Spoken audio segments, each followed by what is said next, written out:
Ձեզ հենց հիմա դուք տեսաք ինչ կատարվեց, սկզբից Նիկոլ Փաշինյանը ասում էր ինչքան էլ միջին աշխատավարձը բարձրացել է, ես թոշակը չեմ բարձրացնի, որովհետև հիմա բարձրացնեմ, ինչի վրա պիտի ծախսեմ, մենք ուրիշ ծրագրերի մեջ ենք բան։ Հետո եղավ մեր ճնշումը,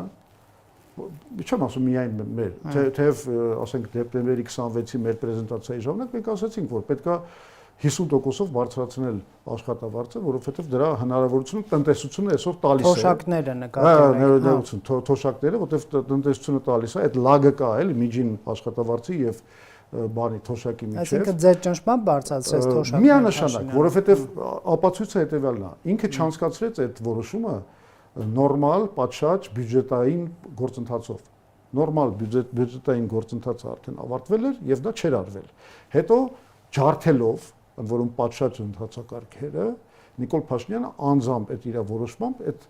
միջին թոշակի մակարդակը 10,000 դրամով բարձրացրեց։ Հիմա ես ասում եմ հետեւյալը. առաջին օրը իշխանության գալուց հետո ես որպես վարչապետ կբարձրացնեմ եւս 10,000, որտեվ դա մեր հաշվարկները ցույց են տալիս, որ այո, մեր հաշվարկները ցույց են տալիս, որ այնտեղ հələ այդ լագը բանը այդ ճեղքվածքը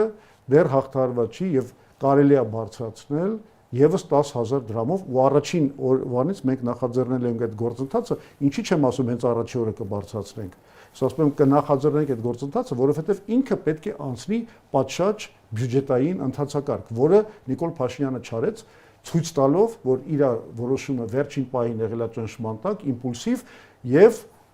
ըստ էության նախընտրական կաշառք։